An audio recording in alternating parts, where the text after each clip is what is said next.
আসসালামু আলাইকুম, সবাই কেমন আছেন? আজকে আপনাদের দেখাবো সাজনার উপকারিতা কি। সাজনা পাতা দেখতে পাচ্ছেন, সাজনা পাতা দিয়ে এগুলো সাজনা পাতা আপনি ভাজি করে বা ভর্তা করে খেতে পারবেন। এতে আপনার শরীরে ক্যালসিয়াম বাড়বে, প্রোটিন বাড়বে।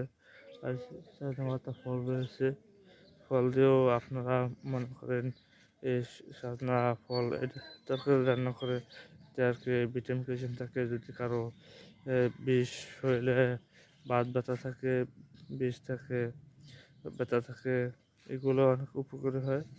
উপকার কোনো শেষ নেই। আপনি যেরকম খুশি সেরকম সাজনা পাতা রয়েছে, আপনার এই সাজনা পাতা আপনার খেতে পারবেন। এই যে ভাজি করে ভর্তা করে বা এটা সাজনা ফল যেটা হয় এটা রান্না করে খেতে পারবেন।